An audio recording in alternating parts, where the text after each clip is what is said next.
अस्सलाम वालेकुम। इस वीडियो में हम देखेंगे कि अमेज़ॉन सेलर सेंट्रल से हम रिटर्न रिपोर्ट्स कैसे जनरेट करते हैं।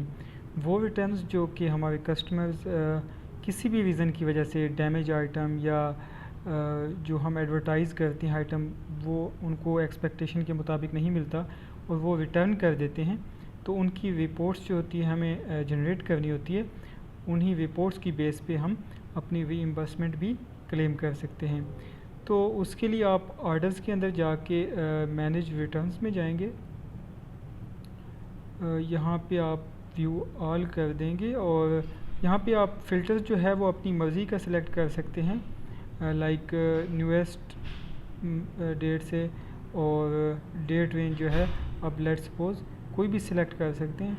Let's suppose I am interested in last 30 days. So view FPA returns पे आप क्लिक करेंगे तो लास्ट 30 डेज़ के अंदर जितने भी रिटर्न्स होंगे वो आपको यहाँ पे नज़र आ जाएंगे। आप देख सकते हैं यहाँ पे 62 आइटम्स जो हैं वो 30 डेज़ में आ रहे हैं। लेट्स सपोज अगर मैं यहाँ पे 7 डेज़ करता हूँ तो एक आइटम रिटर्न हुआ है और लास्ट डे कोई भी आइटम रिटर्न नहीं हुआ। तो मैं दोबारा लास्ट 30 डेज़ में चला जाता हूँ। यहाँ पे आप देख सकते हैं ऑर्डर आईडी भी है कि किस ऑर्डर आईडी का रिटर्न आया है, और इसके अलावा कस्टमर रिटर्न रीज़न भी लिखी हुई है कि क्या रीज़न है। इस बेस पे जो है आप अपनी जो नेक्स्ट इन्वेंट्री है वो अच्छी तरह प्लानिंग कर सकते हैं कि इस इन्वेंट्री में रिटर्न रेट, लेट्स सपोज अगर आपको पता है कि रिटर्न रेट ज़्यादा हो, लाइक 5% तक हो जाए, तो अमेज़ॉन लिस्टिंग सस्पेंड कर देता है।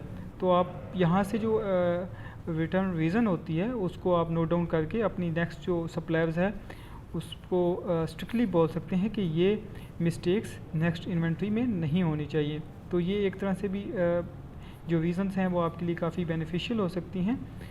और इसके अलावा डेट आप देख सकते हैं कि किस डेट को ये रिटर्न हुआ है, और आप अगर इसको स्क्रॉल डाउन करें तो यहाँ पे आपको कंप्लीट जो 62 आइटम्स हैं वो आपको नज़र आ जाएंगे। तो आपने अगर इसकी रिपोर्ट जनरेट करनी है तो आप रन रिपोर्ट पे क्लिक करेंगे।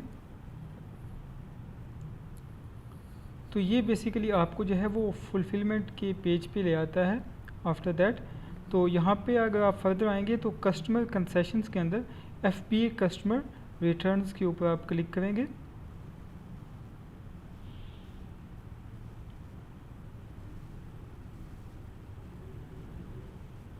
ओके, सो वो तमाम रिटर्न्स जो हमने वहाँ पे देखे थे वो अब यहाँ पे हम उसकी रिपोर्ट जनरेट कर सकते हैं।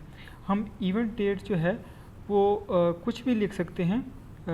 कुछ तो बाय डिफ़ॉल्ट है कि 3 डेज़, 7 डेज़, 30 डेज़, लेकिन अगर लेट्स सपोज आपने किसी एग्जैक्ट डेट के अंदर जनरेट करनी है तो आप वो भी कर सकते हैं। For example you are interested from, like अगर हम पास्ट में चले जाएँ, like 19 September to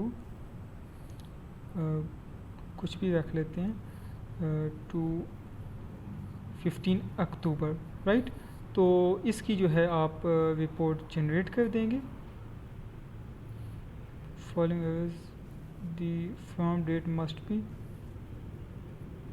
before the to date. Okay, so I made a mistake here. So यहाँ पे आप कुछ भी जो है वो सितंबर रख सकते हैं, और अगर आप जनरेट करेंगे,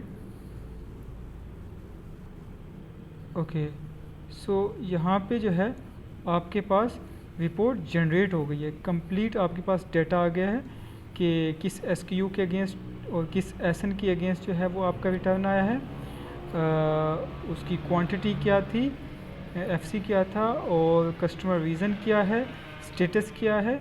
अगर तो आपने इमीडिएट डिस्पोजल की सेटिंग की हुई है अपने सेलर सेंटर में तो अमेज़ॉन उसको डिस्पोज कर देता है, और कुछ वो आइटम जो अमेज़ॉन के वेयर हाउस में डैमेज हो जाते हैं तो उनका जो है वो आपको रीइम्बर्स भी कर देता है। ठीक है, आप यहाँ पे देख सकते हैं इनको रीइम्बर्स हुआ हुआ है और बाकी जो है वो डिस्पोज हुए हुए हैं।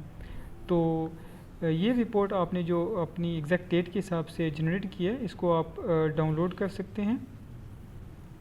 ओके, यहाँ पे हमारे पास दो फॉर्मेट हैं, CSV और TXT। तो हम इनमें से कोई भी डाउनलोड कर लेते हैं। Let's suppose if we are interested in CSV।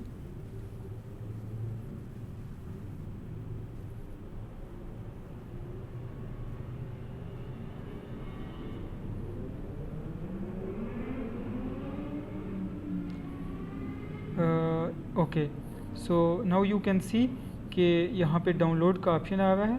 तो okay, I just click download, तो ये जो है उसकी इन रिटर्न्स की रिपोर्ट जो है वो हमारे पास डाउनलोड हो गई है। ठीक है, तो ये रिपोर्ट आप एज अ रीइंबर्समेंट या क्लेम करने के लिए जो है इसका यूज़ कर सकते हैं। इसके अलावा जो अगर आप रिपोर्ट जनरेट करना चाहते हैं रिटर्न्स की, तो रिपोर्ट के टैब में आके आप रिटर्न रिपोर्ट में जाएंगे।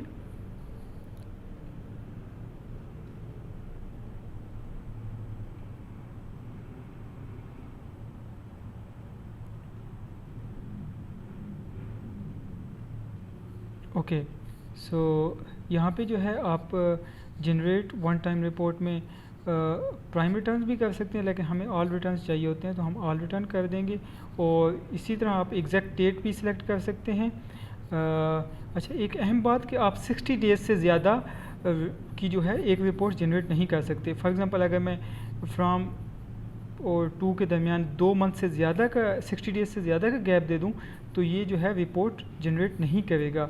तो मेक श्योर कीजिएगा कि जब आप रिपोर्ट जनरेट करें, वैसे ये एरर भी दे देगा, आप जो है विदिन 60 डेज़ की जो है वो रिपोर्ट जनरेट कराएं। ठीक है, तो यहाँ पे आप अपनी डेट सेलेक्ट करने के बाद रिक्वेस्ट करेंगे और रिफ़्रेश करेंगे तो आपके पास 2 जो है फॉर्मेट के अंदर रिपोर्ट मुयस्सर हो जाएगी, एक XML और एक TSV। तो आप इनमें से कोई भी जो है डाउनलोड कर सकते हैं। तो ये बेसिकली 2 पाथवेज थे आपकी रिटर्न रिपोर्ट जनरेट करने के। Okay, thank you so much.